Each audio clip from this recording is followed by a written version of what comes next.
የቂያም ቀን ያለ ሒሳብ ጀነት ከሚገቡት መሃል አንዱ ታሞ ሐኪም ቤት ሳይሄድ በህመሙ ሰብር አድርጎ በአላህ ላይ የተመካ ነው ይባላል። ይህ ነገር ትክክል ነው ወይ? ነጭ ሽንኩርት፣ ማርና ጥቁር አዝሙድ መጠቀምስ መድኃኒትን እንደ መውሰድ ይቆጠራል ወይ የሚል ጥያቄ ነው። መድኃኒት መጠቀም መታከም ከተወኩል ጋር አይጋጭም።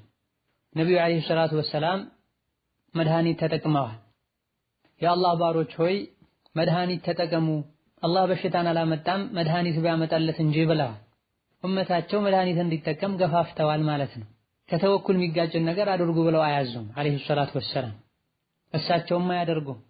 በአላህ የሚመኩ ሰዎች ሁሉ ዋናና አለቃ ናቸው ነቢያችን ዓለይሂ ሰላቱ ወሰላም። ኢብኑል ቀይም ረሒመሁላህ ተዓላ መብላት መጠጣት ከተወኩል ጋር ይጋጫል እንደማይባለው ሁሉ መታከም መድኃኒት መጠቀም ከተወኩል ጋር ይጋጫል አይባልም ብለዋል።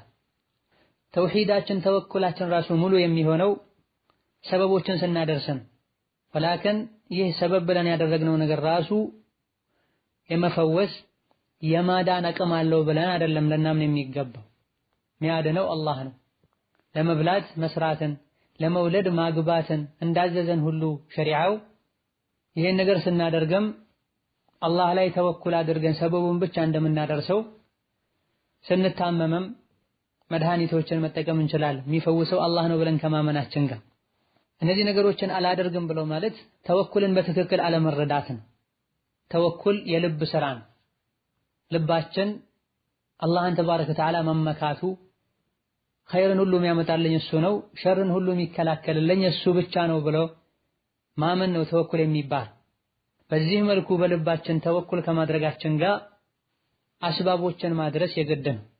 ሕክማውም ይሁን ሸሪዓውም የሚያዘን ይሄን 70 ሰዎች ያለ ሒሳብ ያለ ምርመራ ጀነት ይገባሉ፣ እነሱም ሩቃ አድርጉልኝ የማይሉ በመጥፎ ገድ የማይሉና በአላህ የሚመኩ ናቸው የሚለውን ቡኻሪና ሙስሊም ያስተላለፉትን ሐዲስ በተመለከተ ሐዲሱ ዕለሞች እንደጠቀሱት መድኃኒትን ከመጠቀም ጋር ግንኙነት የለውም።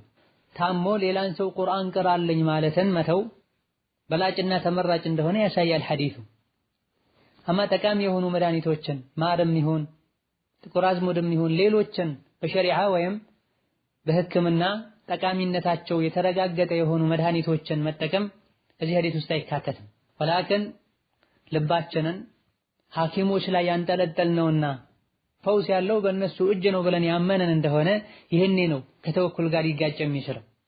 አማ የሚፈውሰው አላህ ነው ብለን ከማመናችን ጋር ሐኪም ቤት ሄደን ብንታከም ጥያቄው ላይ የተነሱትም ይሁን ሌሎችን መድኃኒትነታቸው የተረጋገጠ ደዋዎችን ዒላጆችን ወይም መድኃኒቶችን ብንወስድ ከዚህ ጋር የሚያጋጨው ነገር የለም። ሌላኛው ጥያቄ ከሁለት ዓመት በፊት አክሲዮን ውስጥ ገብቼ ነበረ። የመጀመሪያ ክፍያ 32500 ከፈልኩኝ። አክሲዮኑ የንግድ ፎቅ ይሰራበታል ተብሎ ነበር የተነገረን፣ ግን እስካሁን ምንም ተጨባጭ ነገር አላየንበትም። ግንባታውም እየተካሄደ አይደለም። እናም ቀጣይ ክፍያ አልከፍልም ብዬ በነገራቸውም ገንዘቤን ሊሰጡኝ አልቻሉም። ይህ ገንዘብ ይመለስልኛል አይመለስልኝም እርግጠኛ አይደለሁም። እናም ዘካ ላወጣበት ግድ ይለኛል ወይ የሚል ጥያቄ ነው። አክሲዮን ውስጥ በሚገቡበት ጊዜ አካሄዱ እስላማዊ መሆኑን ከሪባ የጠራ መሆኑን የሚሰራውና በአክሲዮኑ የሚሰሩ ስራዎች ከዲን ጋር የማይጋጩ መሆናቸውን አስቀድመን ልናረጋግጥ ይገባናል። ከስባችንን ሐላል እንድናደርግ ከሐራም እንድንጠነቀቅ ሸሪዓው አጥብቆ መክሯል። ዱዓችን መቅቡል እንዳይሆን ቀልባችን እንዲደርቅ ሰበብ ከሚሆኑ ነገሮች መሃል አንዱ ከስባችንን ሐላል አለማድረግ ነው። ባለንበት ጊዜ ሐላልና ሐራሙ እየተቀላቀለ ካፊሮች ያደረጉትን ነገር ሁሉ ተከትለው ያደረጉ ሐላሉን ትተው ሐራምን ያድበሰብሱ ሰዎች በዝተዋል። የአክሲዮንን ዘካ በተመለከተ አክሲዮኑ በማህበር ዘካውን የሚያወጣ ከሆነ አባላቶቹ ዘካ ማውጣት አይጠበቅባቸውም። አክሲዮኑ እንዳለ የማያወጣ ከሆነ እያንዳንዱ አባል በድርሻው ዘካ ማውጣት ይወጅብበታል። ጥያቄው ላይ በተጠቀሰው መሰረት ሐሳብ ከቀየሩና ማህበርተኞች ጋር የቀረ ብር ካለ በፈለጉት ጊዜ የሚያገኙት ከሆነ በየዓመቱ ዘካ ይወጣበታል። ዘካ የሚወጅብበት ያክል ብር ከሆነ ማለት ነው።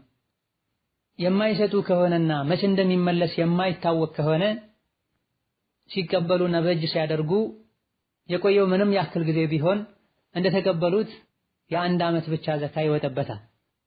ከዛ በኋላ ለቀጣይ ጊዜ ጊዜውን ጠብቆ ዘካ የሚወጣበት ይሆናል።